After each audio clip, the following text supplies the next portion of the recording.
오늘의 말씀은 빌립보서 4장 10절에서 13절 말씀입니다.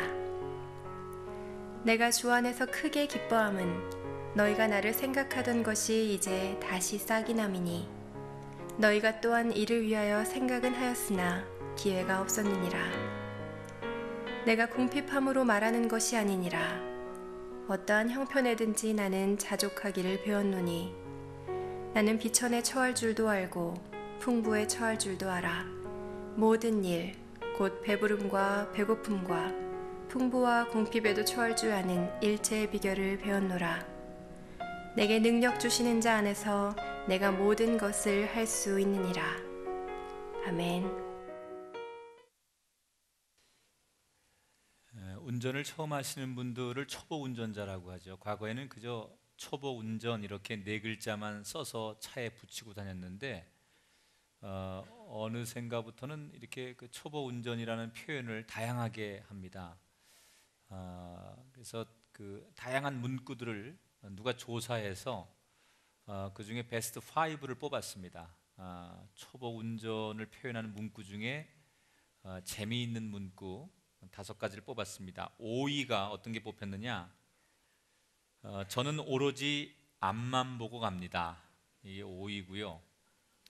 4위는 운전대만 잡으면 브레이크와 악셀 구분이 안 돼요. 이렇게 쓰신 분이 있었고요. 어떤 분은 이렇게 붙이셨대요. 3위인데 운전은 천사, 마음은 도사, 눈은 봉사. 2위는 기분은 소풍, 마음은 장풍, 몸은 중풍. 대망의 1위는요, 지금은 거북이, 마음은 토끼, 건들면 호랑이.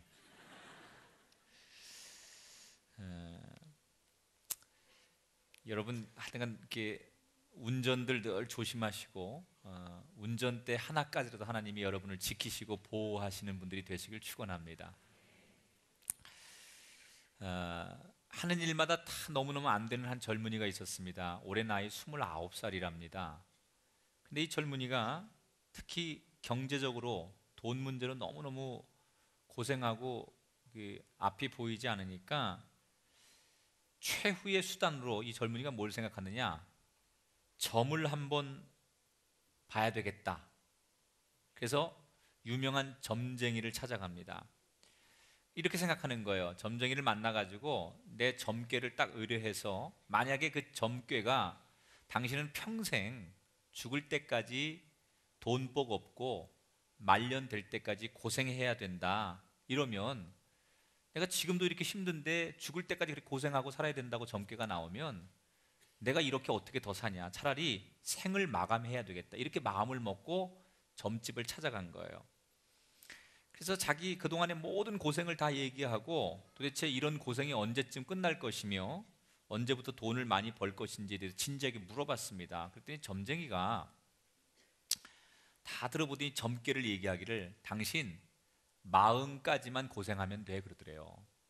지금 나이가 29인데 40까지만 고생하면 된다 그러더래요. 그래서 이 젊은 사람이 너무 좋아하면서 점쟁이한테 그러면 내가 40 이후에는 돈을 엄청나게 많이 버는 것으로 점괘가 나왔습니까? 이렇게 얘기를 했더니 점쟁이가 고개를 가로저으면서 아니라고 그러더래요.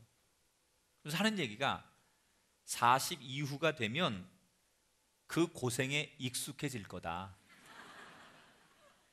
그렇게 얘기를 했다는 거예요.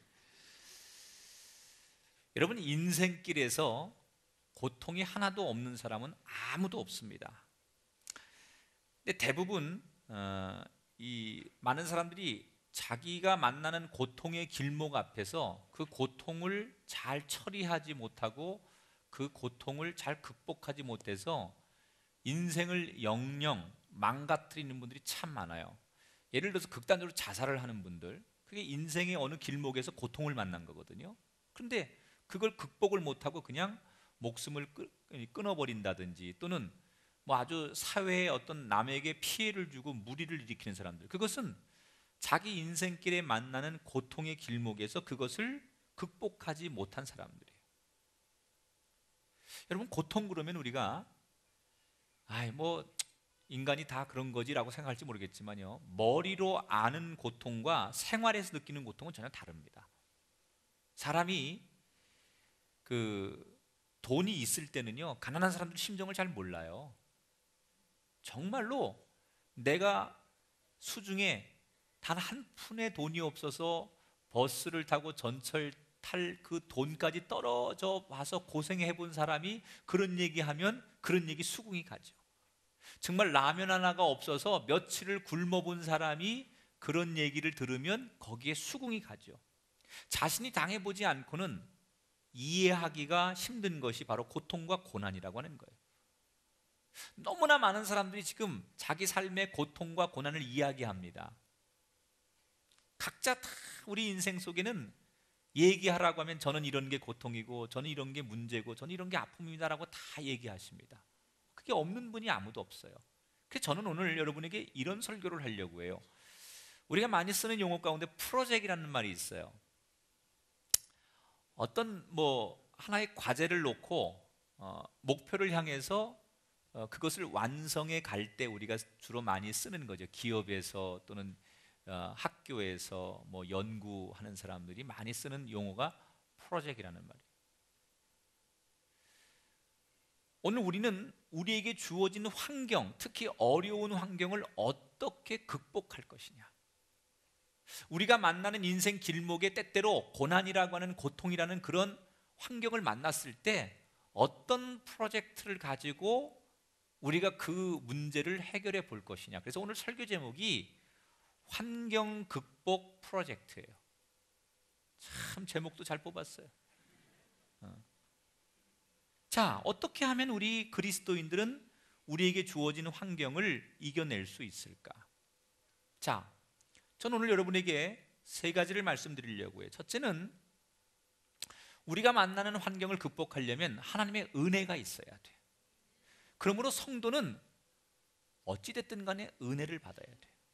성경이 뭐라고 말해요? 눈물을 흘리며 씨를 뿌리러 나가는 자는 기쁨으로 단을 거두어 드린다. 고통스러운 환경에서 흘리는 그 눈물은 오직 신앙으로 극복할 때 기쁨으로 단을 거두어 들게 돼요. 이걸 가리켜서 우리는 신앙의 신비로운 힘이라고 해요. 여러분, 신앙은요 참 위대한 거예요. 전 신앙생활하는 분들 제일 행복한 분들이라고 생각해요.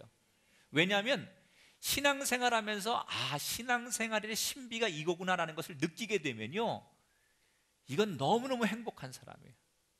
그냥 나와가지고 지금도 눈 감고 앉았다가 그냥 돌아가는 사람들, 두 사람이 지금 눈 감고 있거든요. 어머, 나 얘기하나 봐. 맞아요, 당신 얘기하는 거예요.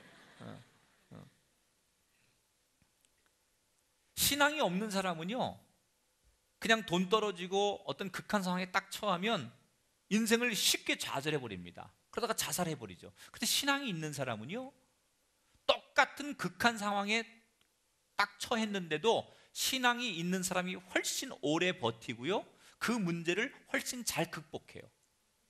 왜 그러느냐? 신앙이 있는 사람은 하나님의 은혜를 입기 때문에 그런 거예요. 여러분, 얼마 전에 뉴스를 보셨어요? 한 30대 주부가 빚을 지고 가출한 남편 없는 가정을 꾸려나가다가 자기가 아무리 애를 써도 빚을 갚을 길이 없고 3남매를 키울 힘이 없는 거예요.